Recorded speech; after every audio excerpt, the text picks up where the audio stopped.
Okay, students, welcome to this class. I'm SK Mehta again for you, with you, with a new topic, or rather, we should say, new chapter today. That is population. This chapter belongs to geography. So now you may be aware about that deduction of some of the syllabus by CBSE. So this chapter is no doubt deleted from your syllabus, but still NTSC point of view, this will be there in your syllabus. So we will discuss about the chapter population. Well, so in this, can you imagine a world without human beings? Or can you think that, or you must have thought that the utilization of resources and creation of social and cultural environment, how it is being done, that is utilization of resources and creation of social and cultural cultural environment. So this is because of the, you can say, human beings. So in this case, people are very important for the development of economy and society. So people make and use resources, and they are themselves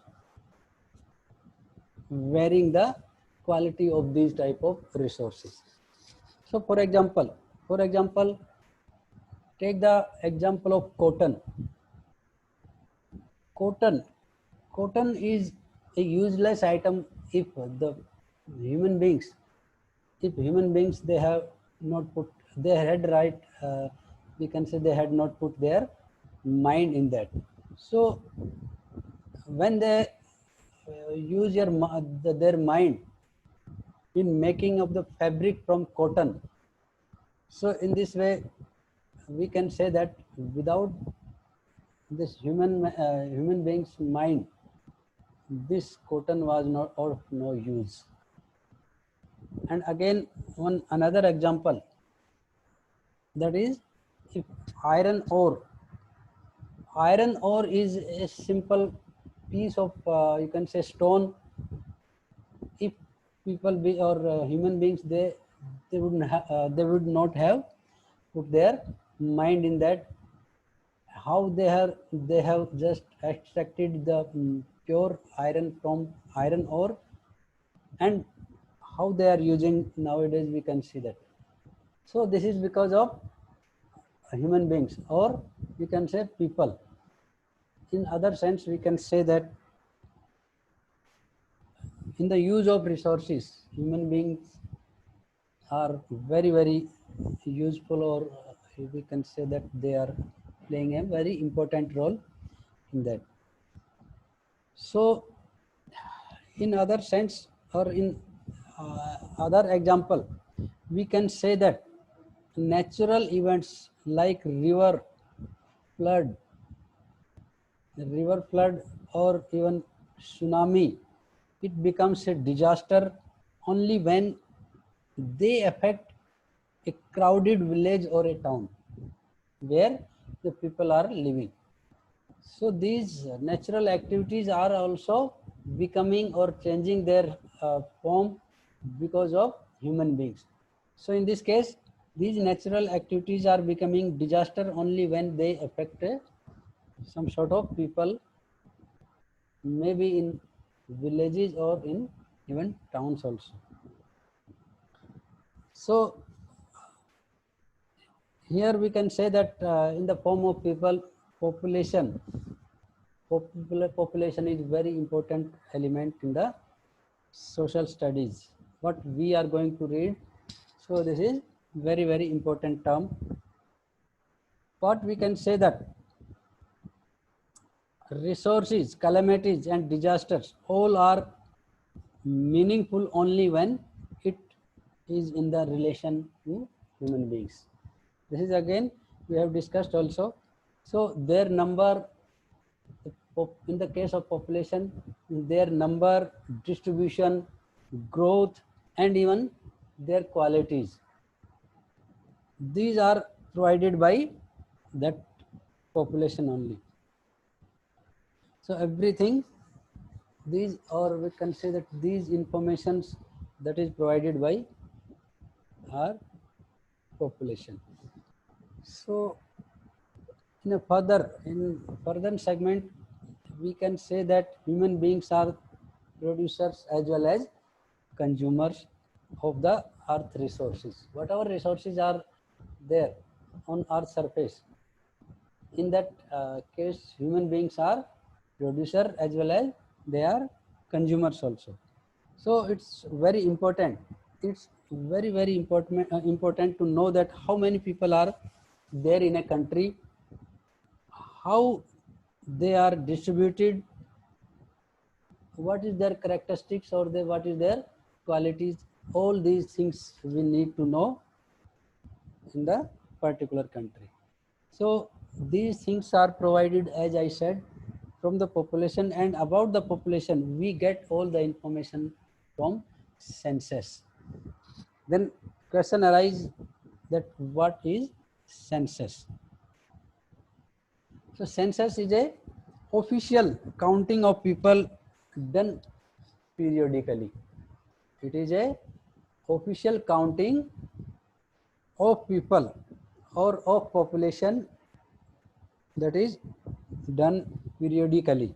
So in India, first time the census was conducted in the year 1872, but first complete census, it was started in 1872, but the first complete census, however, it was taken in 1881. After that, after 1881, after 10 years, this census is being conducted. So from the census, as I said, we are getting a lot of information about the demography, social and economic data. Then primarily we are concerned with the three major questions about the population. So about the population, we need to know major three questions. That is, first one is population size and its distribution. The first question, it is what we are going to read, that is the population size. That means how many people are there and where they are living. That is the distribution of the population. Second, that is population growth and process of population change. What is the population growth and what are the different process of population change. Then comes characteristics of, or you can say qualities of the population. In that case, we will see that what is their age, what is their sex composition, what is the literacy level, what is the occupational structure, and even their health conditions. So with these, we can say that what is the quality of that population. So first segment we will cover, that is population size and distribution. So about the size we can say, as per the census of 2011, as per the census of 2011, India's population is 1210 million all the way. So which accounts almost 17.5% of the world population. So as per the census of 2011, India's population is 1210 million, which is accounting almost 17.5% of the total world population. So this population, this 1210 million, this population is distributed among the area of our country, that is 3.28 million square kilometer, which is 2.4% of the world area. So our area, India's area is 3.28 million square kilometer, and in this area, this whole population, that is 1,210 million people, are distributed all over this particular area. So in this case, if we say that UP, as per the census 2011, Uttar Pradesh, with the population size of almost 195 million, they are residing in alone UP, and this is, in this way, this is the most populous state of our country. So Uttar Pradesh, it is accounting almost 18% of total population of our country. Then on the other hand, if we say that Himalayan state like Sikkim, it has the population about 0.6 million, and Lakshadweep is having almost 65,000 people.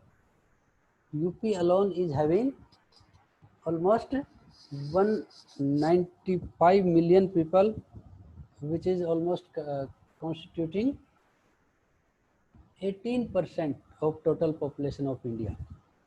And on other hand, Himalayan state like Sikkim is having only 0.6 million, and Lakshadweep, that you can say that Union Territory of India is having only about 65,000 people. Almost half of the population of our country, that is living in just 5 states, and these 5 states are UP, Bihar, West Bengal, Maharashtra, and Andhra Pradesh. These are the 5 states which are constituting half of the total population of our country.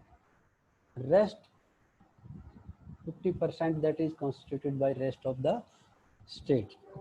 In area, we can say that Rajasthan is the largest state, and Goa is the smallest state in this, or in terms of area. Then about the India's population distributed by density. By density, what is the distribution of population in India? So first we should know about the density of population. It can be defined as the number of people living in unit square kilometer or per unit area. It is defined as the number of people living in unit square kilometer or unit per kilometer. Then in case of density of population, our country is one of the most densely populated country in the world. So in Asia, if we talk about only Bangladesh is having more density of population. Otherwise, India is having second number after Bangladesh. So right now, India is having 382 persons per kilometer or per square kilometer. Then in the case of states, Bihar is having the highest density of population, whereas Arunachal Pradesh is having least density of population. In Bihar, current density of population is 1,106 people in per square kilometer, whereas in Arunachal Pradesh only 17 persons in or per square kilometer. So this is the distribution of population by density. Then we can say that some of the states with a population density below 250 percent square per square kilometer. So these states are having rugged and unfavorable climatic condition, rugged terrain and unfavorable climatic condition, and states are like uh, we can say some of the northeastern states in India.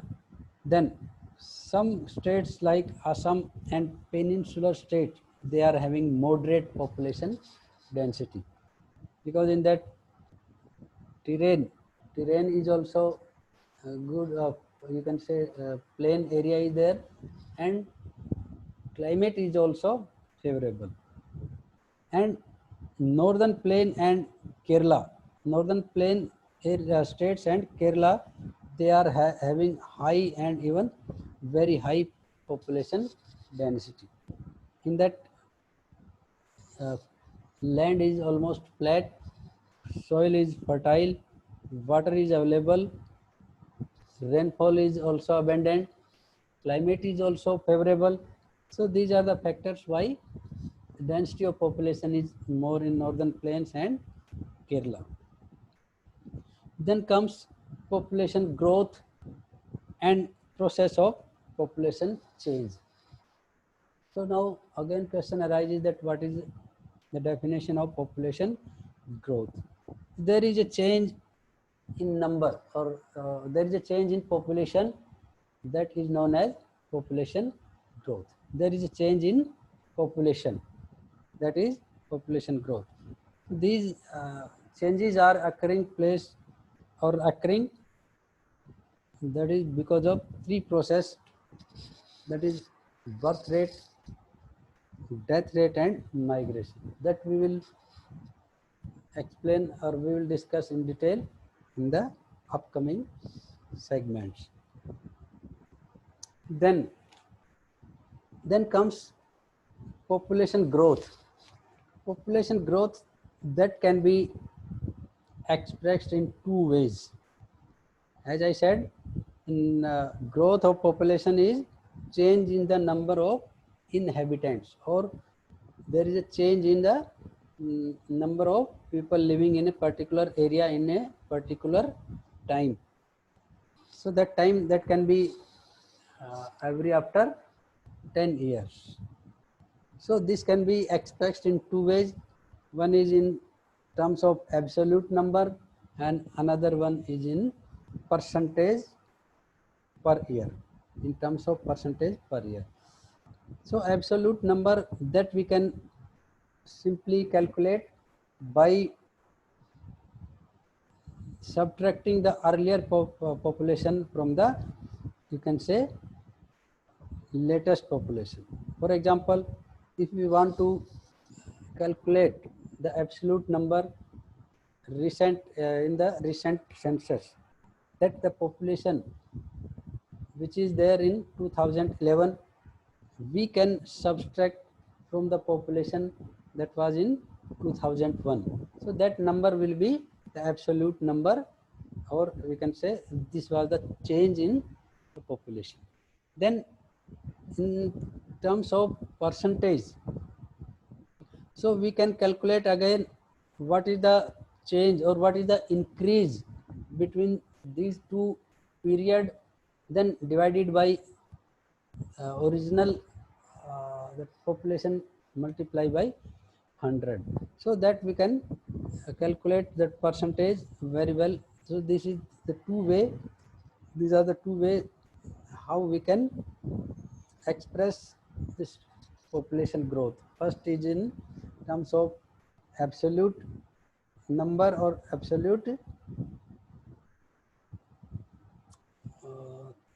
what is that absolute number, and second one is in the terms of percentage. So our population that has been steadily increasing from 361 361 million, which was there in 1951, to 1200 no, 1028 million in 2001, and we can again see that 1210 million in 2011. So this is the increase, or what we can say, steadily increasing from 361 million to 1210 million. Then since our uh, particular time, that is if we calculate in 1981, the rate of growth that was started declining gradually from 1981 onward, that rate of growth that is started declining, but that is gradually. During this period, birth rate that was declined rapidly. Still 182 million people were added to the total population in 1990s. That was almost 10-year gap, but still that declining was little bit gradual, but still 182 million people were added to the total population. So that was quite more at particular time. So it is essential to realize that India has very large population. So even a low annual rate is also becoming a great or a very large increase in population, because our basic population is quite more. So because of that, rate of growth is quite more, as we can say that that rate of growth is quite a decline also. So in that case, our population is keep increasing because of our basic population is more. Then comes about the process of population change. तो population change जो होती है वो किस process के तहत होती है? So as I said, these are the three main processes of change of population, that is birth rate, death rate, and migration.